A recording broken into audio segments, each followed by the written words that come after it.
آیا تا به حال به این فکر کرده اید که ما چرا و چگونه می‌میریم؟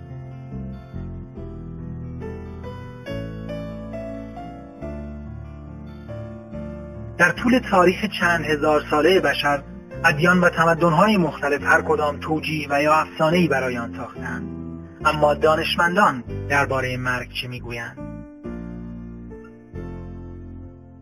آیا دانشمندان می‌توانند به اکسیر حیات که آرزوی چند هزار ساله بشر است دست یابند؟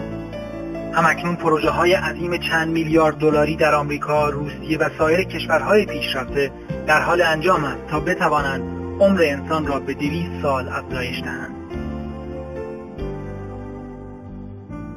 آیا فکر می‌کنید می‌توان بیش از 100 سال سالم زندگی کرد؟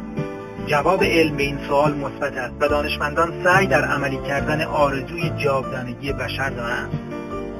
آیا می‌خواهید رازهای یک زندگی طولانی و سالم را بدانید؟ این رازها بسیار ساده و در عین حال مؤثر و کاملا عملی برای همه افراد هستند. آیا می‌توان با تغذیه مناسب سالمتر و طولانی‌تر زندگی کرد و هیچگاه مریض نشد؟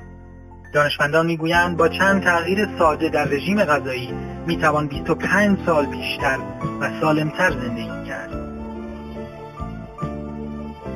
آیا میدانید دانشمندان چه پروژه‌های بزرگی برای افزایش عمر و جاودانگی بشر دارند؟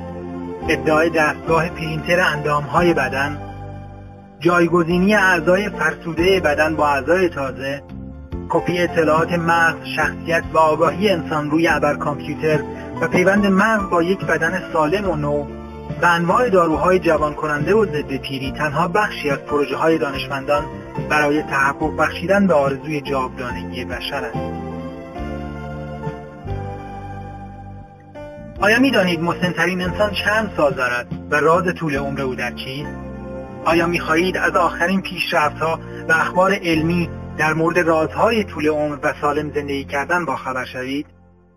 اگر شما هم دوست دارید برای این گونه سوالات پاسخی بیابید و راه‌های عملی برای سالمتر و طولانی‌تر زیستن بیابید، به گروه جوانان 100 ساله بپیوندید. باشگاه جوان